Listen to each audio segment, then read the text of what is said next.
Hello everyone, আমি ফারহান। তো আজকের এই ভিডিও লেকচারে আমরা ডার্টি রিড প্রবলেম নিয়ে আলোচনা করব, যেটাকে বলা হচ্ছে আপনার right read problem or right read conflict.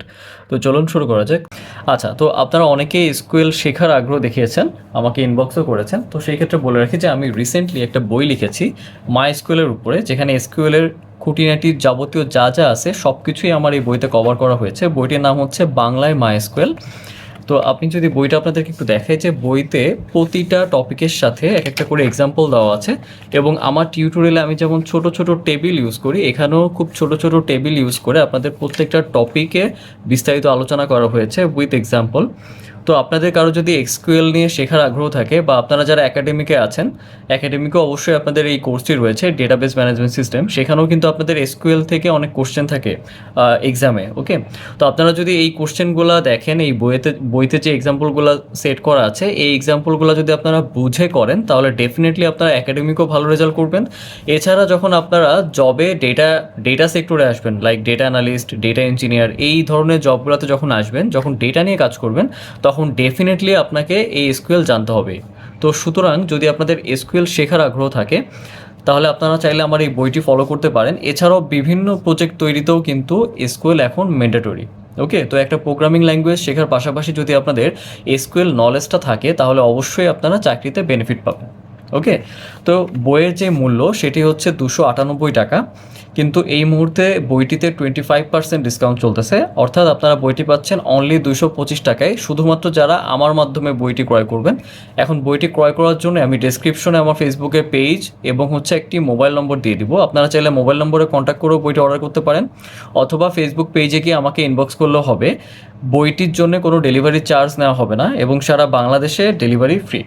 ওকে, তো যাদের বইটি প্রয়োজন তারা অবশ্যই ডেসক্রিপশনে গিয়ে ওই ডেসক্রিপশনে দেওয়া মোবাইল নম্বর, অথবা আমার যে ফেসবুক পেজ আছে সেখানে গিয়েও আমাকে ইনবক্স করলে হবে, অথবা আমার যে ইমেল অ্যাড্রেসটা আছে এখানে, এই ইমেইলেও মেইল করলেও হবে।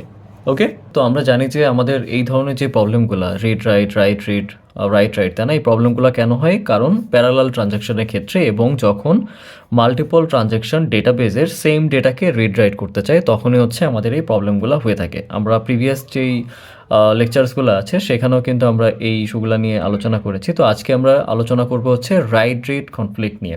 ওকে, সো ধরেন যে আমাদের এখানে একটা প্যারালাল ট্রানজ্যাকশন আছে T1 এবং T2, এবং এই T1 T2 দুইজনে ডেটাবেজের সেম ভ্যালুকে রিড রাইট করতে যাচ্ছে। তো ধরলাম আমাদের ডেটাবেজে এ এর ভ্যালুকে আমরা এখানে নির্ধারণ করে দিচ্ছি 1000। সো এই এ এর ভ্যালু 1000কে ট্রানজ্যাকশন T1ও রিড রাইট করতে যাচ্ছে, ট্রানজ্যাকশন T2ও রিড রাইট করতে যাচ্ছে প্যারালালি।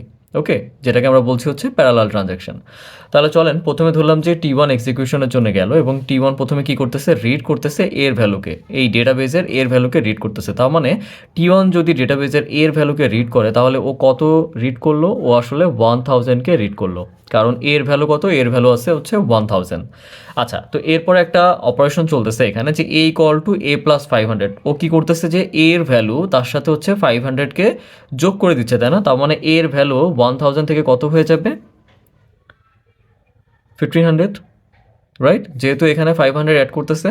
এরপরে কি করলো? রাইট এ মানে কি? যে ডেটাবেজে 1000-এর ভ্যালু ও একটু আগে যে অপারেশনটা এক্সিকিউট করলো এখানে অ্যারিথমেটিক, যে 500 যোগ করে দিল, সেটাতে আপডেট হয়ে যাবে না?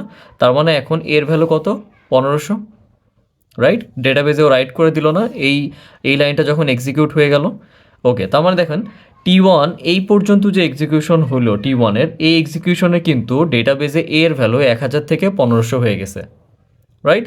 এখন যেহেতু এটা প্যারালাল ট্রানজ্যাকশন, তার মানে এই টি টাইমে এখন T2 ট্রানজ্যাকশনকেও এক্সিকিউশনের সুযোগ দিবে। তার মানে T2 এখন এক্সিকিউট করলো, এবং T2 এর ভ্যালুকে রিড করলো। তার মানে T2 যদি এখন এর ভ্যালুকে রিড করে, তাহলে এর ভ্যালু কত? 1000 থেকে 1500 হয়ে গেছে না? তার মানে এখানে ও রিড করবে এর ভ্যালু 1500কে, রাইট? কারণ এর ভ্যালু কিন্তু আপডেট হয়ে গেছে।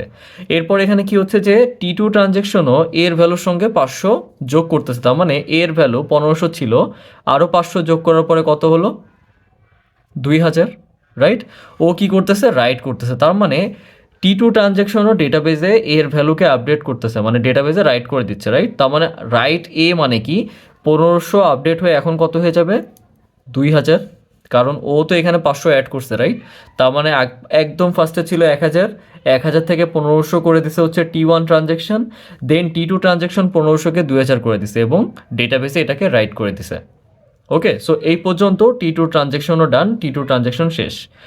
এখন প্রবলেম হচ্ছে যে T1 এইখানে এসে যখন এই অপারেশনটা এক্সিকিউট করবে, এই যে রিড বি এর ভ্যালু, তখনই এখানে ধরেন কোনো একটা সিস্টেম ফেইলারের কারণে এখানে ট্রানজ্যাকশনটা ফেইল্ড হয়ে গেছে, ঠিক আছে? মানে এখানে ট্রানজ্যাকশনটা ব্রেক হয়ে গেছে।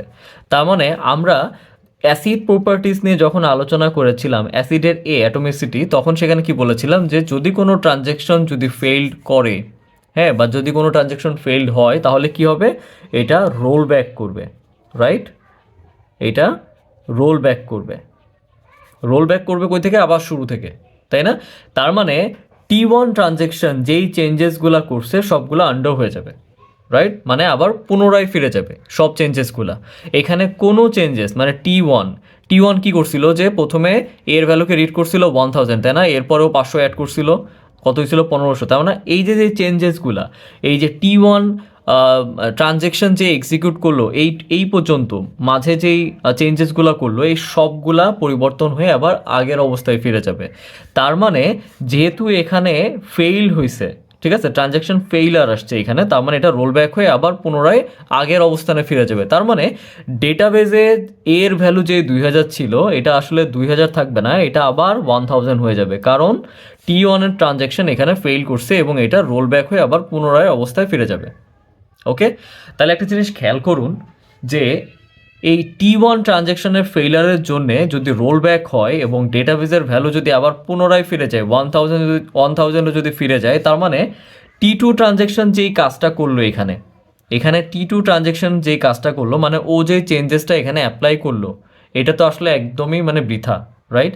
মানে T2 ট্রানজ্যাকশনের এক্সিকিউশনের কোনো প্রায়োরিটি থাকলো না। ও যে কাজগুলো করলো, ওর যে অপারেশনগুলো এক্সিকিউট হইলো, এগুলো তো একদম ভ্যালুলেস হয়ে গেল না? কেন? কারণ দেখেন, ও তো রিড করছিল ডেটাবেস থেকে 1500, এর ভ্যালু কত? 1500। এই 1500 কই থেকে আসছিল? এই 1500 আসছিল T1 এর এই পর্যন্ত এক্সিকিউশনের থেকে, রাইট? 15 তো এই পর্যন্ত এক্সিকিউশন থেকেও 1500 রিড করলো না, যে T1 কি করছিল 1000-এর সাথে 500 যোগ করে 1500 করলো, দেন ডেটাবেজে রাইট করলো, ডেটাবেজে রাইট হওয়ার পরে দেন T2 ট্রানজ্যাকশন কি করছে, ওই আপডেটেড ভ্যালুটাকে রিড করছে যেটা ছিল 1500, রাইট? তার মানে এখানে T2 যে রিডটা করলো, এই যে এখানে যে রিডটা হইলো, এটাই হচ্ছে আপনার ডার্টি রিড, ঠিক আছে? ও একটা রং ইনফোকে রিড করে ফেলছে এবং দেখেন একটা ট্রানজ্যাকশন ফেইল হওয়ার কারণে আরেকটা ট্রানজ্যাকশনের উপর প্রভাব পড়ছে। ওকে, আপনি যদি এই প্রশ্নটা দেখেন, এই যে রাইট রিড, এইখানেই কিন্তু আপনার এই প্রবলেমটা হয়েছে, রাইট? আপনার প্রবলেমটা কিন্তু এই যে রাইট দেন রিড এইখানেই কিন্তু হয়েছে। এবং আরেকটা জায়গায় হয়েছে, সেটা হচ্ছে যে ট্রানজ্যাকশন ফেইলারের জন্য T1 যদি ফেইল না হইতো তাইলে কিন্তু কোনো প্রবলেম ছিল না, বাট T1 এখানে এসে ব্রেক করছে, মানে ও আর এক্সিকিউশন কমপ্লিট করতে পারে নাই। আর অ্যাসিড প্রপার্টিস বলতেছে তোমার এক্সিকিউশন যদি ফুললি কমপ্লিট না হয় তাহলে তুমি আবার প্রথম থেকে রোল ব্যাক করো। মানে অ্যাসিড প্রপার্টিসের অ্যাটমিসিটি বলতেছে যে তোমার ট্রানজ্যাকশন যদি হয় তোমার ট্রানজ্যাকশন ফুললি এক্সিকিউট হবে, অথবা যদি কোথাও ব্রেক হয় তাহলে আবার প্রথম থেকে রোল ব্যাক হবে। ওকে, তার মানে T1 ট্রানজ্যাকশন এই ক্ষেত্রে যেই কাজটা করছে, T2 ট্রানজ্যাকশনের যে এক্সিকিউশনটা হয়েছে এটা একদমই ভ্যালুলেস হয়ে গেছে, মানে এই ট্রানজ্যাকশনে কোনো লাভই হয় নাই। সো এইখানে এই পোর্শনটাই হচ্ছে ডার্টি রিড। ওকে, তো আশা করি আপনারা সবাই বুঝেছেন। এরপর যদি আপনাদের কোনো প্রবলেম থেকে থাকে আপনারা আমাকে মেইল করতে পারেন, আমি অবশ্যই মেইল ব্যাক করার চেষ্টা করবো। ধন্যবাদ সবাইকে।